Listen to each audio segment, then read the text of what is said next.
Hi, I'm Firas, and welcome back to BrandBucket Academy. In this episode, we explore what brand identity really means and why it goes far beyond a logo or a color scheme.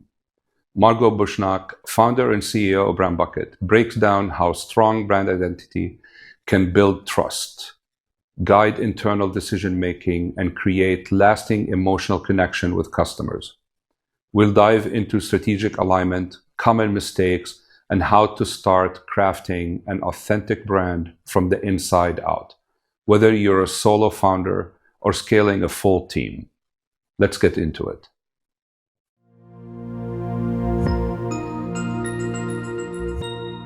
Hi, Firas. Hi, how you doing? Good.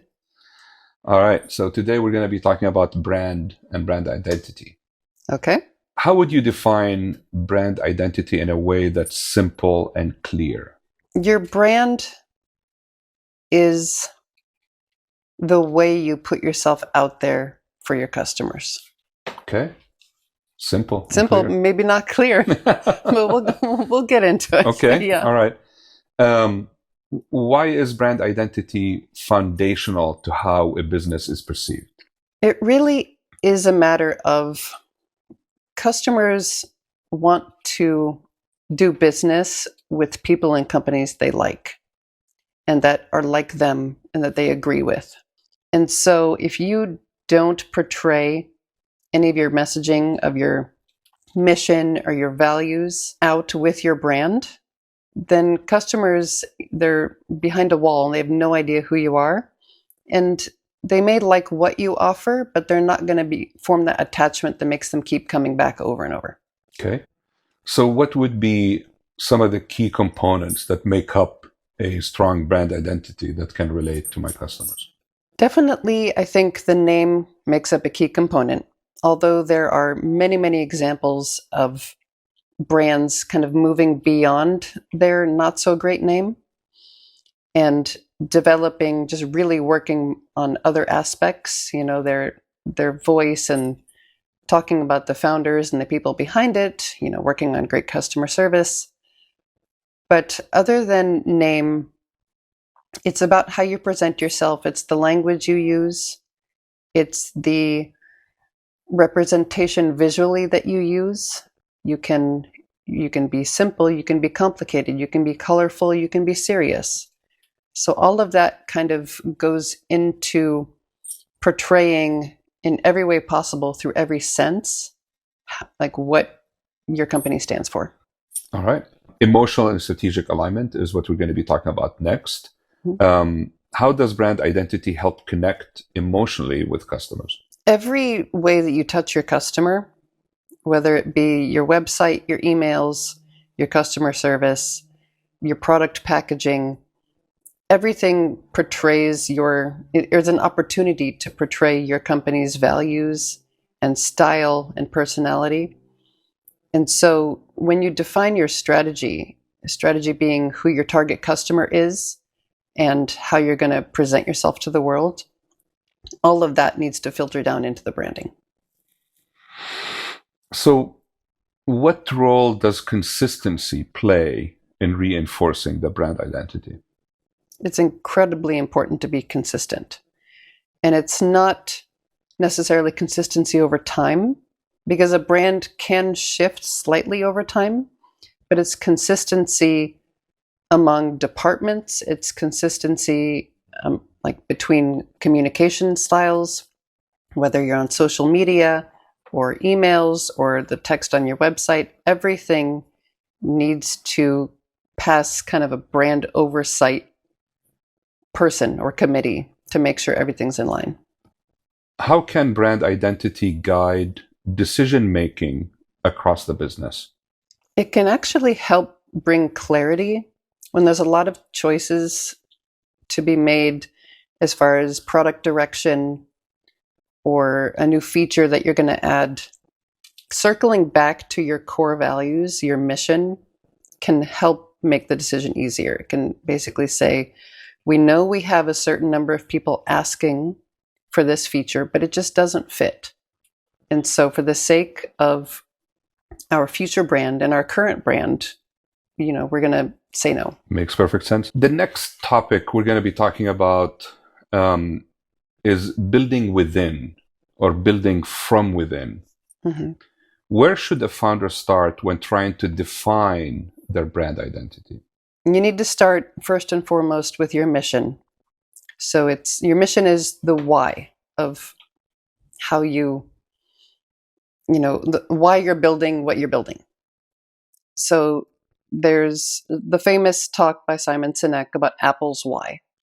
And everyone first says, what they do. So Apple builds great computers. And then they go into how they do it. They have a great experience, it's simple, it's beautiful, it's user-friendly. But then very deep under that is, why are they doing it like that? Why did they choose to exist? Why does Apple exist? And Apple's why came down to their very obvious slogan, think different. They wanted to challenge the status quo. So they looked at what was out there as far as computers. And computers were bulky, kind of ugly, very hard to use by the average person. You had to kind of be a rocket scientist to use a computer. And they just said, you know what? We're going to flip that on its head. It might not be easy, but we're going to try. So that was their mission. And everything drove that from that point forward. And around the mission comes voice, comes personality, comes your values. All of those things factor into your brand. Yep. So how does internal clarity around the mission, values, and voice, as you refer to it, contribute to external identity? You need to have everyone in your company on the same page in every method of communication. Even if they're out and they meet someone on the street, everyone needs to understand why the company is doing what it's doing and its values and how it needs to present itself. Yep. Great. So the next section, we're going to be talking about common mistakes and fixes. What are some common mistakes businesses make when trying to build a brand identity? I think businesses try to go too broad. They try to solve the problem for every customer, when in reality, they're good at a very specific thing, and that's probably a pretty specific customer. And if you go too broad, you can solve every problem for every person, or you're basically going to solve no problems for any one person. You need to just zero in on something very, very niche. It may seem niche to you, but in reality, there's a lot of people in this world. And if you can please a very small segment of customers, you have evangelists, and they will tell their friends, and those people will become your niche. They will bend to you, to your mission and your values. Yeah. I guess that applies when you're building a product, but you're saying it also applies when you're building your brand also. Mm-hmm. So if you stand for your values, then people will understand, they'll respect you for it. And a lot of times, they'll come around and say, you know what, I saw the world differently, and now I see it through this brand's eyes, and I really get it. And then you have a customer for life. Yeah. And I guess focus is kind of maybe a theme at that point. Would be, you'll be looking at, I want to solve one specific problem. Don't spend too much time focusing on the color of your logo or, like your slogan or whatever it might be. Just connect with your customer, see what resonates, and then iterate from that point. Yeah, there's definitely kind of the thought that, when people say your brand, they think it means your logo or your letterhead. It's such a small part of your brand. I mean, definitely visually, your logo, it needs to be in alignment with everything that you're doing, but it's not as important as everything else that you do. It's one of many. Yep. How can founders make sure their brand identity reflects both who they are and what their audience needs? By just putting it in writing. You put your mission on your website, you put it on your wall, and everything you do should reflect exactly that. Like your mission is, in a nutshell, who you are and what problem you're solving for your customer. And if you just can get it down to a couple of sentences, it becomes your mantra, and you just focus in on that. Yeah. It reminds me of a time where instead of the about page, I was very big about, like having a manifesto.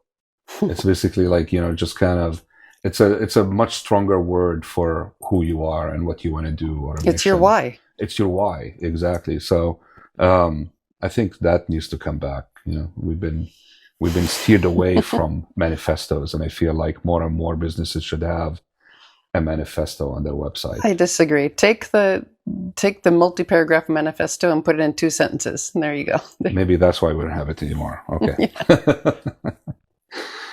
Simplicity. Is it ever too early or too late to define your brand identity? Too early, maybe. I mean, a lot of it depends on the people in the company, people building the product. If you're just a single founder and you haven't built your team yet, kind of developing your personality is going to be your personality and not a mix, and not kind of a mishmash of a culture that you're going to create.